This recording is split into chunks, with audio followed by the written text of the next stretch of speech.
Well, just got home from Thailand, riding every model of the KTM Duke from the 200 all the way up to 1290. The one I concentrated most on was the 390 Duke because that is the newest Duke coming to the US. Right off the bat, it's a really cool looking bike. Price point is killer on it, and it's got the same great engine that we liked in the RC 390. So right off the bat, I knew it was probably going to be a pretty fun bike, but it actually exceeded my expectations pretty well. Starting off sitting on the bike, it's got a lot more leg room than the RC 390, of course, because you've got straight bars, you've got a little bit more room in the seat area, and the foot pegs are actually a little bit lower than on the RC2, which gives you a nice rider cockpit for every size of rider, even for bigger riders and taller riders.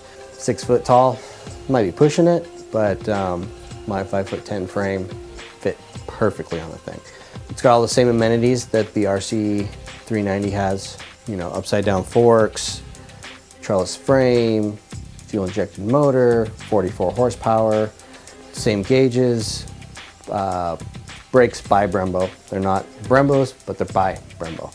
It's basically just the naked version of the RC 390. There's some changes to the frame itself, different steering angles, things like that, but overall, very similar bike. First day, we rode it on the track, Bonanza International Speedway in Thailand, and it's quite a challenging track in that it is it's not a lot of runoff, there's not a lot of room to make mistakes, and there's quite a few bumpy sections. So that right there is really going to tax you know, the lower spec suspension that's on the RC 390 compared to, like, say, a Super Duke or even a 690. So, you know, I was kind of worried that, you know, it might be a handful, especially in the bumpier parts of the track, but it actually worked really well. Stayed really composed in the corners. Even the bumpy corners, I was able to take the worst line you could possibly take, and it handled it. So that was pretty amazing.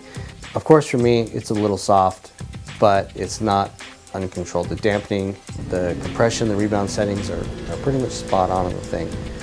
Handling-wise on the track, it does really well. It tips into corners nice. It's got decent ground clearance. The foot pegs do begin to scrape after a while, but you want comfort or do you want, you know, high cornering clearance? You can't have them both. So for the layout, it's still pretty damn good in the corners. The Pirelli tires on it are excellent for its power and weight. You couldn't ask for much better, especially for the price point. Power-wise, it's got a really fun, torquey, feisty motor. It's got a lot of grunt down low, and it revs out, you know, to right around 10,000 RPM, which, you know, it's pretty good. So the second day, we actually took it on like a 200-mile road trip around Thailand, and got to know a lot more about it in that time frame. And there was not really anything that I had much to complain about. Seat is very comfortable. I wasn't, you know, in pain when I got off the thing after the long day's ride. I, you know, had to stand up a couple times, but for the most part, it was really comfortable. It's a little vibey at like 4,500, 5,000 RPM. You can kind of feel it through the foot pegs, but it's a single. I mean, what do you expect? It's going to be vibey somewhere. They can't make it completely smooth all the time. But even when it is vibey, it's not that bad. You do notice it. But for an everyday ride, doing a road trip on it, you know, riding some distance, it works really, really well. I was really surprised on how well it did. Overall, I'm really excited for this bike to come to the US. I think it's definite great beginner's bike, or even a second bike, or even your only bike. I mean, who says you have to have, you know, 100 horsepower to have fun? 44 is more than enough to put a smile on my face.